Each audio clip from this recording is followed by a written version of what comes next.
Esther 2:11. எஸ்தருடைய சுக செய்தியையும் அவளுக்கு நடக்கும் காரியத்தையும் அறிய மொர்தெகாய் நாடோறும் கன்னி மாடத்துக்கு முற்றத்துக்கு முன்பாக உலாவுவான். திரும்பவும் வாசிக்கிறேன். எஸ்தர் 2:11. எஸ்தருடைய சுக செய்தியையும் அவளுக்கு நடக்கும் காரியத்தையும் அறிய மொர்தெகாய் நாடோறும் கன்னி மாடத்து முற்றத்துக்கு முன்பாக உலாவுவான். எஸ்தர் மொர்தெகாயினுடைய வளர்ப்பு மகள். அவளை எடுத்து, தாய் தகப்பன் இல்லாத அவளை எடுத்து மொர்தெகாய் தனக்கு பிள்ளையாக தன்னுடைய மகளாக வளர்க்கிறான்.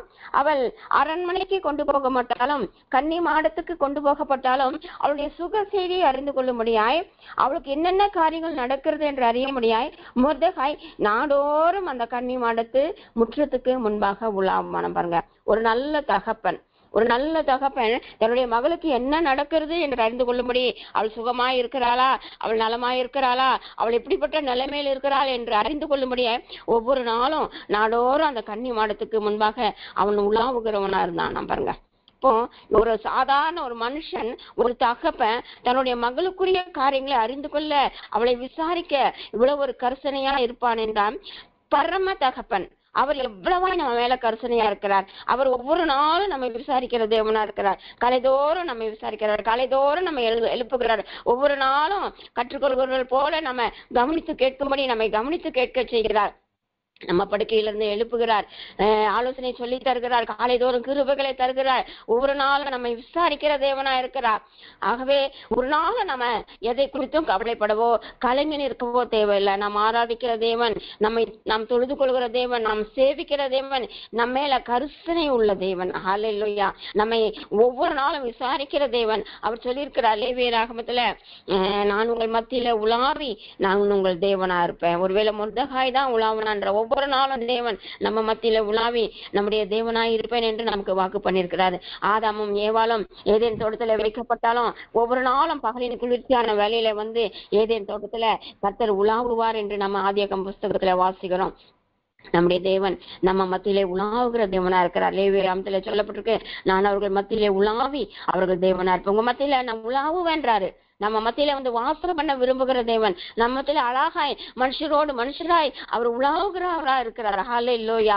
ஷாத்ராக் மேஷாக் ஆபேத்நேகோ அவர்கள் நெருப்பிலே போடப்பட்டாலும் ஒரு 4வது மனுஷராய் வந்து அவர்களோடு கூட அந்த அக்கினி சொல்லையிலே அந்த நடுவிலே உலாவின தேவன் நாம் ஆராதிக்கிற தேவன். எல்லா சூழ்நிலைகளும், கஷ்டமான சூழ்நிலைகள், எந்த நம்ம கண்ணீரின் வேலைகளிலே, மரண இருளின் பள்ளத்தாக்கு, எல்லா வேலைகளிலும் நம்மோடு கூட உலாவி நம்மோடு கூடவே இருக்க விரும்புகிற தேவன். அவர் எவ்வளவு நல்ல தேவன். அவர் எவ்வளவாய் நம்ம துதிக்கணும், எவ்வளவாய் அவரை நாம தொழுது கொள்ள வேண்டும். அவர் ஒரே ஒரு கண்டிஷன் மட்டும் போடுகிறார். நீங்க பார்ப்பீர்கள் என்றால் உபாகமம் புஸ்தகம் 23:14 இப்படியே சொல்கிறது, நான் உங்க மத்தியில எதற்காக உலாவுகிறேன் என்று அவர் சொல்லுகிறார். உங்க சத்துருக்களை உங்க கையில ஒப்பு கொடுக்க முடியாது, உங்களை ரட்சிப்பதற்காகவும் உங்க சத்துருக்களை உங்க கையில ஒப்பு கொடுப்பதற்காகவும் நான் உங்க மத்தியில உலாவி வருவேன். ஆனா நான் உலாவி கொண்டிருக்கிற நான் உன்னிடத்தில் அசுசியான காரியத்தை கண்டேன், உன்னை விட்டு போகாத உன் பாளையம் சுத்தமா இருக்க கடவுள் என்று சொல்கிறார். அவர் நம்ம மத்தியில உலாவுகிறார். எதற்கு உலாவுகிறார்? நம்மை ரட்சிப்பதற்காக உலாவுகிறார், நம்மை காப்பாற்றுவதற்காக உலாவுகிறாராம். நம்முடைய சத்துருக்களை நமக்கு ஒப்பு கொடுக்கும்படியாய் அவர் உலாவுகிறாராம். ஒருவேளை வேதம் சொல்வது நம்முடைய சத்துருக்களின் இஷ்டத்துக்கு நம்மை ஒப்பு கொடாது இருக்கிற தேவன் அவர். ஆனா அந்த சத்துருக்களை நம்ம கையில ஒப்பு கொடுக்க முடியாது விரும்புகிற தேவன், நம்மை காப்பாற்ற விரும்புகிற தேவன். நான் உன்னை ரட்சிக்க தான் நான் மத்தியில உள்ளாவுறேன், உன்னை காப்பாற்றதான் மத்தியில உள்ளாவுறேன், உன் சத்துருக்கள் எல்லாம் உன் கையில நான் ஒப்பு கொடுக்க விரும்புகிறேன். ஆகாயா நான் மத்தியில உலாவி கொண்டிருக்கிறேன். ஆனா நீ என்ன செய்யணும்? அசுசி கண்டு உன் பாளையத்தை விட்டு நான் விலகி போயிடாதபடிக்கு உன் பாளையம் சுத்தமா இருக்க கடவுது என்று கர்த்தர் சொல்றார். பாருங்க, பாளையம் சுத்தமா இருக்கும்போது தான் நம்ம மத்தியில உலாவார். நம்முடைய சரீரம் சுத்தமா இருக்கும் போதுதான் அவர் நம்ம மத்தியில அவர் நிலை கொண்டிருப்பார். பாருங்க, ஹல்லேலூயா. ஆகவே இந்த சரீர பாண்டத்தை நம்ம பரிசுத்தமாக பாதுகாத்துக் கொள்ள வேண்டியது அவசியம். நம்ம ஆவி, ஆத்மா, சரீரம் முழுவதையும் நம்ம குற்றமற்றதாக பாதுகாத்துக் கொள்ள வேண்டியது அவசியம். ஒருவேளை அசுசியான காரியத்தை கண்டா கர்த்தர் நம்ம மத்தியில இருக்கவே முடியாது, அவர் நம்ம மத்தியில உலாவவே முடியாதுங்க. அவர் நம்ம மத்தியில உலாவி நம்ம தேவனா இருக்க விரும்புகிறார், நம்மை நடத்த விரும்புகிறார், நம்ம நித்திய ராஜ்யத்துக்கு கொண்டு போய் சேர்க்க விரும்புகிறார். ஆனா ஒரு சின்ன அசுசி பார்த்தா கூட அவர் நம்ம விட்டு விலகி போயிடுவார். பாருங்க, ஆகவே நம்ம பரிசுத்தமாக பாதுகாத்துக் கொள்ள வேண்டியது இந்த நாட்களில அவசியமா இருக்குது பாருங்க. அப்ப பாருங்க, அவர் உலாவும் போது நமக்கு பெரிய மகத்துவமான காரியங்களை செய்கிறவரா இருக்கிறார் பாருங்க.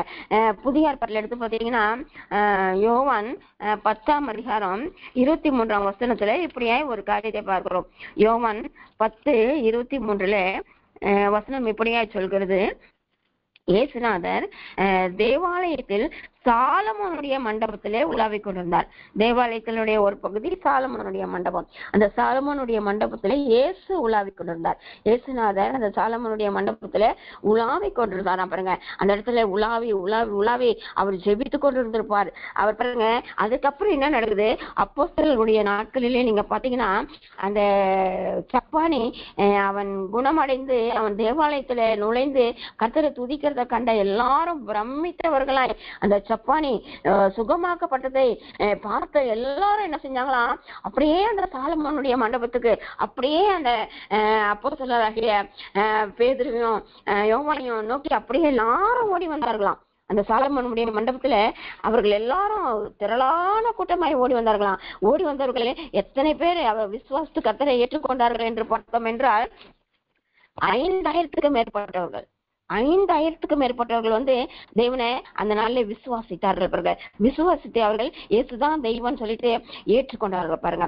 அப்ப பாருங்க, பேதுருவையும் யோவானையும் பற்றி கொண்டார்கள் அவர்கள். அந்த குணமாக்கப்பட்ட சப்பானியை பார்த்து அவர்கள் பிரமித்தார்கள். அப்படியே திரளாய் கூடி வந்தவர்கள் அப்படியே இயேசுவை ஏற்றுக்கொண்டார்கள், இயேசுவை விசுவாசித்தாங்களாம். பெரிய ஒரு எழுப்புதல் அந்த நாளிலே நடைபெற்றது பாருங்க. பேதுரு ஒருவேளை அப்போஸ்தலர் நாட்களிலே அவன் அந்த ஆதி அப்போஸ்தல நாட்களிலே அந்த பெந்தகோஸ்து நாளிலே அவன் எழும்பி பிரசங்கித்த போது 3000 பேர் ரட்சிக்கப்பட்டார்கள் பாக்குறோம். ஆனா ஒரு சப்பானி குணமாக்கப்பட்ட போது அந்த சாலமோன் மண்டபத்துல அப்படியே அநேக தொல்லான ஜனங்கள் கூடி வந்தாங்க. 5000 பேருக்கு மேல தேவனை இயேசுவை விசுவாசித்து தேவனுடைய பிள்ளைகளாய் மாறி ரட்சிக்கப்பட்டு சபையிலே சேர்க்கப்பட்டார்கள் என்று பார்க்கிறோம் பாருங்க. அப்போ இயேசுநாதர் உலாவின இடங்களிலே பாருங்க ஒரு பெரிய ஆத்தும மீட்பு உண்டானது. எங்கெல்லாம் ஆண்டவர் உலா வரோம், எங்கெல்லாம் இயேசுநாதர் உலா வரோம், அங்கெல்லாம் திரளான மீன்களை நம்மளால பிடிக்க முடியும். பேதுரு இயேசுக்கு படகுல இடம் கொடுத்தான் பாருங்க. படகுல இடம் கொடுத்தான், முழுதும் பிரயாசப்பட்டான். ஆனா இயேசுநாதருக்கு இடம் கொடுத்தான் படகுல. இயேசுநாதர் சொன்னாரு, நீ போய் மீன் ஆழத்துல கொண்டு போய் வலைய தள்ளி போய் மீன் போடு, மீன் பிடிக்க வலைய போடுன்னு சொன்னாரு. அப்போ ராத்திரி எல்லாம் பிரயாசப்பட்டான் ஆண்டவரே அப்படி சொன்னா. ஆனாலும் நீ இப்போ அப்படியே வார்த்தையின்படியே நான் போறேன்னு சொல்லிட்டு ஆழத்துல கொண்டு போய் மீன் போட்டான். மீன்கள் ஒரு நாளும் பகல்ல மீனை பிடிக்கவே மாட்டாங்க, ராக்காலங்களில தான் மீனை பிடிப்பாங்க. ராக்காலங்களே தான் மீனை பிடிப்பாங்க. அப்போ அந்த ராக்கால நேரத்துல மீன் பிடிக்க முடியல அவனுக்கு. மீனெல்லாம் கர்த்தர் ஒழிச்சு வச்சிருந்தாரு அப்படின்னு ஒரு சிலர் சொல்லுவாங்க. மீனெல்லாம் கர்த்தர் ஒழிச்சு வச்சிருந்தாராம். ஆனா பகல்ல போய் மீன் பிடிக்க போனான பாருங்க. ஒருவேளை அவனை சுற்றி இருக்கிற மற்ற மீன்கள் எல்லாம் அவனை பார்த்து, முட்டாள், பகல்ல போய் மீன் பிடிக்க போறியா, பகல்ல போய் ஆழத்துல போய் நீ மீன் பிடிக்க போறியா என்று அவனை எல்லாரும் பரிகசித்திருப்பார்கள். ஆனா பகல்ல மீன் பிடிக்க வைக்கிற ஆண்டவர் நம்ம ஆராதிக்கிற தேவன் பாருங்க. பகல்ல மீன் பிடிக்கிறது மற்றவங்களுக்கு எல்லாம் பரியாசம் வந்திருக்கும். பகல்ல போய் மீன் பிடிக்க போறான், ஒரு மீன் ஆகப்படுமா என்று எல்லாம் பரியாசம் பண்ணிருப்பாங்க. ஆனா எல்லாரும் காணத்தக்கதாக பட்ட பகலிலே அவனை மீன் பிடிக்க வலை கிழிந்து போகத்தக்கதாக படவு நிரம்பத்தக்கதாக மீன் பிடிக்க வச்சார் ஆண்டவர். அப்போ இடம் கொடுத்து அந்த பேதுரு வாழ்க்கையில ஒரு பெரிய அற்புதங்களை செய்த ஆண்டவர் நாம் ஆராதிக்கிற தேவன். அப்ப இயேசுநாதர் உலாவதற்கு நம்ம வாழ்க்கையில இடம் கொடுக்கும் போது தரான ஆத்துமாக்களை நம்மளால பிடிக்க முடியும். அன்றைக்கு இயேசுநாதர் அந்த சாலமோனுடைய மண்டபத்துல உலாவிக் கொண்டிருந்தா பாருங்க. ஆதி அப்போஸ்தல நாட்களில அபிஷேகம் இறங்கின உடனே அந்த சாலமோன் மண்டபத்துல தரான ஜனங்கள் கூடி வந்து ஆயிரக்கணக்கான ஜனங்கள் இயேசுநாதர் மேல விசுவாசித்து சபையில விசுவாசிகளாய் மாறினார்கள் பாருங்க. ஆகவே இந்த நாளில நம்ம வாழ்க்கையில நம்ம அநேகர தேவனுக்கு நம்ம ஆதாயப்படுத்தணும்னா இயேசுநாதர் நம்ம மத்தியில உலாவ இடம் கொடுக்கணும். அவர் எப்ப உலாவுவாரு, நம்ம ரட்சிப்பதற்காக சத்துருக்களை நம்ம கையில ஒப்பு கொடுத்ததற்காக உலாவி கொண்டிருக்கிறார். நம்மகிட்ட அசுசி கண்டா விலகி போயிடுவார். ஆகவே நம்ம சரீரங்களையும் நம்ம ஆவி ஆத்மாவையும் நம்ம பரிசுத்தமாய் பாதுகாத்துக் கொள்ளும் போது நம்ம மத்தியிலே அவர் உலாவி நம்மை ஆசீர்வதிக்கிற தேவனா இருக்கிறார். அவர் உலாவும் போது பெரிய பெரிய அற்புதங்களும் அடையாளங்களும் நம்மை கொண்டு நடப்பிக்க வல்ல முடியாத இருக்கிறார். வெளிப்படுத்தின விசேஷத்துல இருக்கிறார்.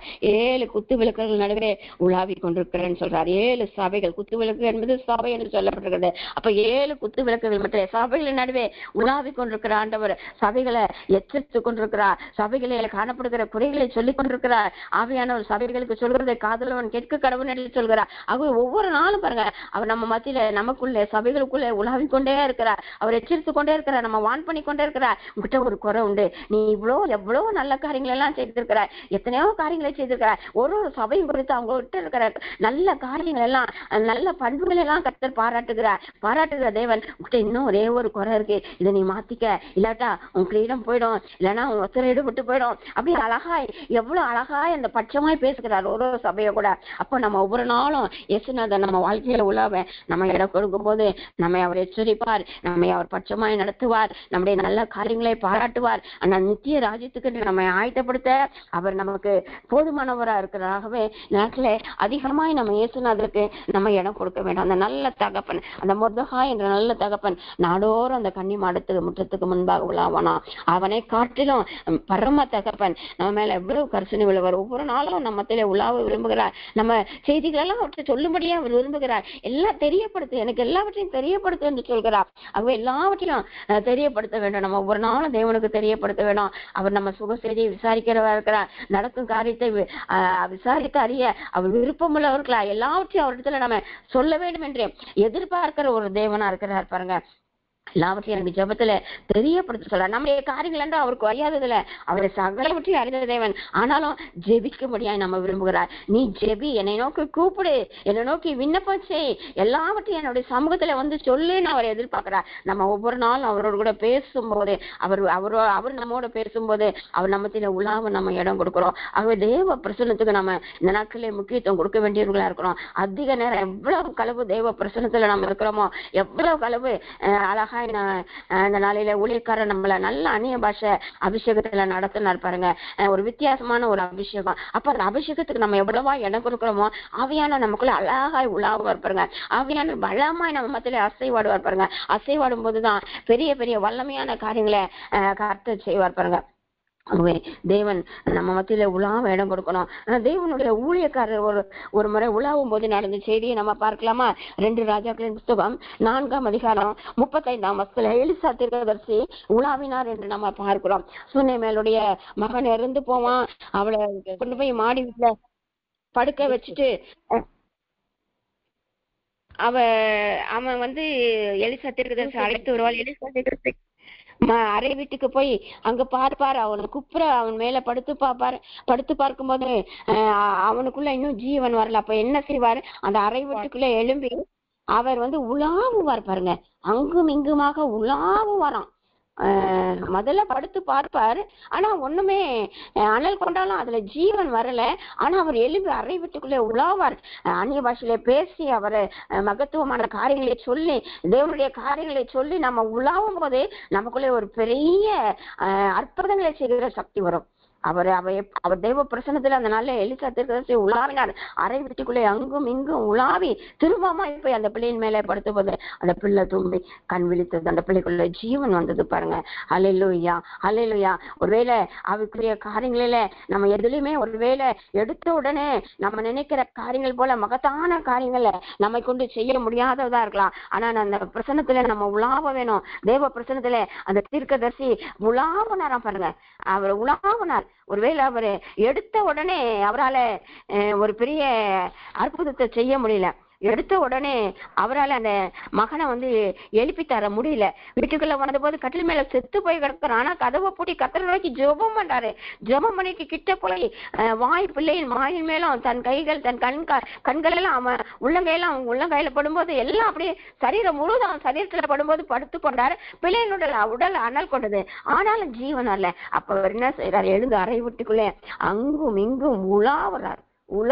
அவர் உலாவறாரு. நம்ம உலாவணும். தேவ பிரசனத்துக்கு இடம் கொடுத்து ஒவ்வொரு நாளும் இந்த தேவ சமூகத்துல நம்ம உலாவணும். தேவனோடு கூட உலாவணும். அப்பொழுது தேவனை போலவே மகத்துவமான காரியங்களை செய்கிற தேவனுடைய வல்லமை நம்ம மேல வரும். திரும்பவுமாய் போய் அந்த அபிஷேகத்தை பெற்றுக்கொண்டவரை திரும்பவும் போய் அந்த பிள்ளை மேல படுக்கும் போது அந்த பிள்ளைக்குள்ள ஜீவன் வந்தது. 7 தரம் தும்மி தன்னுடைய கண்களை திறந்தான். ஆகவே இந்த நாளில நம்ம ஆவியிலே உலாவணும். ஆவியில பிரயாசப்படணும்.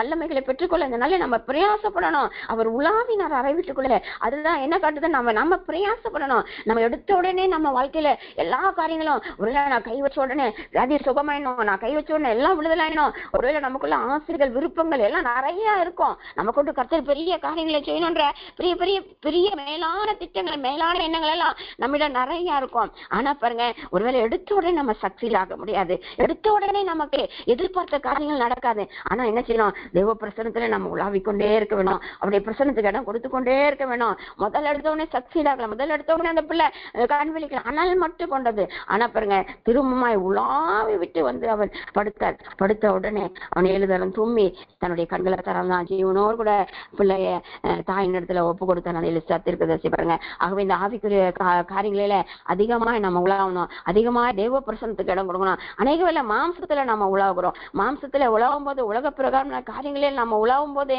நம்முடைய ஜீவித்தை நஷ்டப்படுத்தி கொள்ள போவோம். பாருங்க, தாவீது யுத்தத்துக்கு போக வேண்டிய நாட்களிலே அவன் யுத்தம் செய்யாதபடிக்கு அந்த உப்பரவின் மேல் உலாவி கொண்டுதான் ஸ்நானம் பண்ணுகிற பஸ்தபாலை கண்டு பாவத்திலே விழுந்து போனான்.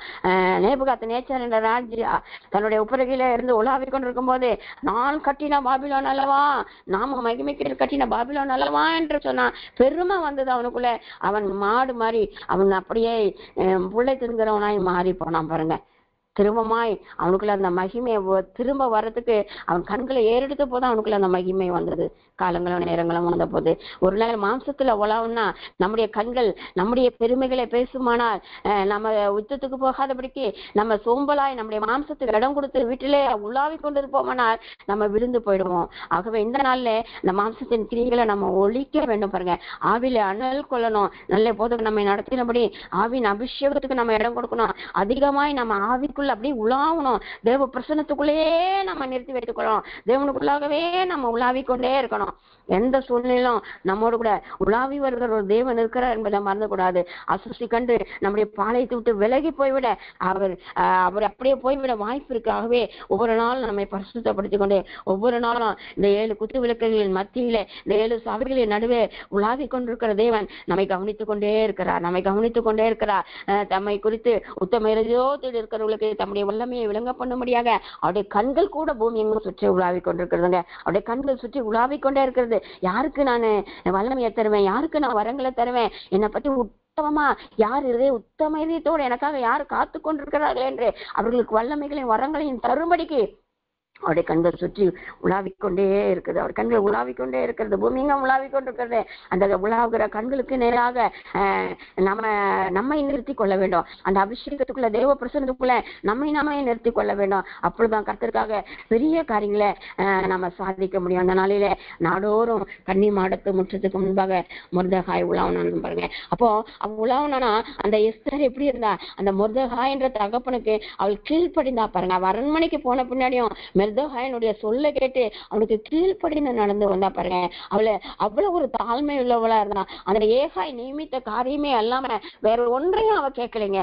ஒருவேளை எனக்கு சான்ஸ் இருக்கு, இந்த உலகத்துல நான் போயிருக்கேன், இந்த உலகத்துல அனுபவிக்க வேண்டியவங்கெல்லாம் நான் அனுபவிக்கலாம், எனக்கு பணம் இருக்கு, எனக்கு வசதி இருக்கு. இந்த நாளிலே தேவ பிள்ளைகள் வந்து பாருங்க, இந்த உலகத்தின் வேஷம் கறந்து போகிற ஒன்று என்றதை நம்ம நினைவு கொள்ள வேண்டும். இந்த உலகத்தை நம்ம அனுபவிக்கிறவர்களாய் காணப்படக்கூடாது, தகாத விதமா அனுபவிக்கலாய் நம்ம காணப்படக்கூடாது. இந்த உலகம் எனக்கு வேண்டாம், எல்லாம் அந்த பவுல் குப்பை நஷ்டம் எண்ணி போட்டதுபடி இந்த உலகத்தின் காரியங்கள் அப்படி குப்பையின் நஷ்டமாய் நம்ம எண்ணி போட்டு ஆவிக்குரிய காரியங்களிலேயே நம்ம பார்க்கும் போது மாத்திரம்தான் நமக்கு அந்த உயரிய ஸ்தானம் கிடைக்கும். பாருங்க, எஸ்தர் ராஜாத்தி ஏகாய் நியமித்த காரியமே எல்லாமே வேற ஒரு காரியத்தையும் கேட்கலைங்க. எனக்கு வாங்கிக்கொள்ள எனக்கு வாய்ப்பு இருக்கு, எனக்கு சான்ஸ் இருக்கு, எது கேட்டாலும் எனக்கு கிடைக்க இல்லைன்னு அவ அது எதையுமே விரும்பல. அவங்க என்ன கொடுக்குறாங்களோ அது மட்டும் போதும் என்ற மனதுடனே கூட காணப்பட்டாப்பாங்க. அந்த மருதாகி கீழ்ப்படிந்து வந்தா. அப்படிப்பட்ட அவளுக்கு கீழ்ப்படிந்து நடக்கிற தகப்பனுடைய வார்த்தைக்கு கீழ்ப்படிந்து நடக்கிற அந்த மகா மேலதான் அந்த விசாரிக்க முடியாத அந்த மருதாகை ஒவ்வொரு நாளும் உலாவணும். அப்போ அந்த தேவாதி தேவனு கூட நம்ம கைக்குள்ளான ஆடுகளா இருக்கணும். அவர் கைக்குள்ளான ஆடுகளா இருக்கணும். நம்மளே நாமளே மேய்த்துக் கொள்கிற ஆடுகளா இருக்கிறார். அவர் கைக்குள்ளான ஆடுகளா இருந்து, அவர் மேய்ச்சலின் ஆடுகளா இருந்து, அவர் காற்று வழியில நம்ம நடக்கும் போது உலகத்தின் மேல நம்ம ஆசை வைக்காதபடிக்கு கர்த்தர் என்னை நடத்துகிற வழியிலே நான் நடந்து போவேன் என்ற கூட அன்று அந்த போதுமென்ற மனதுடனே கூட நடக்கும்போது கர்த்தர் ஒவ்வொரு நாளும் நம்ம சுக செய்தியை விசாரிக்கவும், நமக்கு நன்மை செய்யவும், நம்மை ரட்சிக்கவும், நம்முடைய சத்துருக்களை நம்ம கையில ஒப்பு கொடுக்கும், நம்முடைய பாளையத்துக்குள்ளே உலாவி, நம்ம சரீரத்திலே ஆவி ஆத்மா சரீரத்துக்குள்ளே நம்ம உலாவி, நம்முடைய சபைகளுக்குள்ளே உலாவி, நம்ம குடும்பத்துக்குள்ளே உலாவி நம்மை ரட்சிக்கிறவரா இருக்கிறார். ஆகவே இவ்வளவு பெரிய தேவன், இவ்வளவு நல்ல தேவன் நமக்கு இருக்கும்போது ஒரு நாளும் எதை குறித்து நம்ம சோர்ந்து போக வேணாம், கலங்கி போக வேணாம். நம்மை அழைத்த தேவன் உண்மையுள்ளவர், நம்மை முன்குறித்த தேவன் உண்மையுள்ளவர், நம்மை தெரிந்து கொண்ட தேவன் உண்மையுள்ளவர், நம்ம கூடவே இருக்கிற அவருங்க. அக்கினி சூளையின் நடுவே அவர்களோடு கூட உலாவின ஒரு 4வது மனுஷனாய் உலாவின ஒரு தேவன் நம்ம கூட இருக்கிறாருங்க. சாத்ராக் மேஷாக் ஆபேத்நேகோ ஆராதிக்கிற அதே தேவனை தான் நம்ம ஆராதிக்கிறோம். எல்லா சூழ்நிலையிலும் கைவிடாதபடிக்கு நம்ம கூட உலாவுகிற ஒரு தேவனா இருக்கிறார். அவர் உலாவறதுக்கு நம்ம இடம் கொடுக்கலாமா? எந்த சூழ்நிலையில அவரை மறுதளிக்க கூடாதுங்க. அவர் எங்களை தப்புவித்தாலும் தப்புவியாமல் போனாலும் என்ன நன்மை செஞ்சு ஆண்டவர் நன்மை செய்யலன்னா எனக்கு அவர் வேணவே வேணான்னு சொல்ற ஒரு கூட்டம் இருக்குது. அவர் என்ன செஞ்சாலும், என்னை கொன்று போட்டாலும் நான் அவர் பேர்ல நம்பிக்கையா இருப்பேன், அவர் என்னை கொன்று போட்டாலும் என் மேல அவர் பேர்ல நம்பிக்கையா இருப்பேன். யோபு சொன்னது போல என்ன நடந்தாலும் நான் அவர் காட்டின பாதையில இருப்பேன், அவர் எனக்கு கொடுத்தது மாத்திரம் போதும்னு இருப்பேன், அவருக்கு கீழ்ப்படிஞ்சு வாழ்வேன். அவர் என்னை ரட்சிக்க வல்ல முடியாத தேவன், என் சத்துருக்களை என் கையில ஒப்பு கொடுக்க வல்ல முடியாத தேவன் என்று சொல்லி அவரை நம்ம உயர்த்தி அவருக்கு பணிந்து நடந்து கொள்ளும் போது பெரிய காரியங்களை நம்ம வாழ்க்கையில செய்கிறவராகவே இந்த நல்ல தேவனுக்கு சேவை செய்வது எவ்வளவு பெரிய பாக்கியத்தினால அவருடைய ஜனமாய் நம்மை கூட்டி சேர்த்தது எவ்வளவு பெரிய கிருபையாகவே இந்த நல்ல தேவனு காட்டுகிற வழியில ஒவ்வொரு நாளும் நடக்க கர்த்தர் நமக்கு உதவி செய்வாராக. ஆமேன், ஆமேன், ஆமேன்.